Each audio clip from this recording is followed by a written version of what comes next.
Cobalt mashina olib qo'yganmiz. Hop buni hadovalarni qilishga, sanli blogercha podushka, salbizatorni tagala, chashkalar qo'yishga olib qo'yganmiz.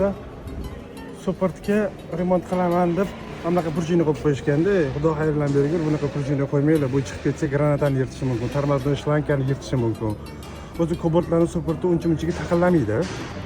Agar taqiladigan bo'lsa, buni to'kirda qilish kerak bo'ladi. To'kirda qilsa, palislarni boshqatdan qilsa yaxshi bo'ladi. Bu ne variant bo'lmaydigan variant, bu variant emas bu. Bu chiqib ketib qolsa, shlankalarni yirtib yuborishi mumkin. Buni uchlari uchlaydi. Ana o'rnatib qo'yishganligi uchlaydi. Bu qiladigan ish emas-da bu.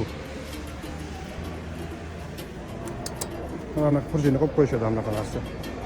Kerak emas narsa. Undan ko'ra yengil kalotga qo'ysa, super taqillashi yo'qoladi. O'zi kalotga kamaygan sari palis o'ynasha boshlaydi. Yengil kalotga qo'ysangiz, super taqillashi yo'qoladi.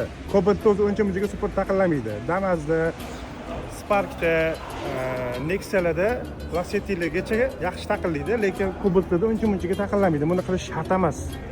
Bunaqa burjini qo'yish kerak emas, ish emas bu. Undan ko'ra super remont qilgan yaxshi, yoki kalotga kamaygan bo'lsa, yengil kalotga qo'yib yuborsa, taqillashi o'chadi.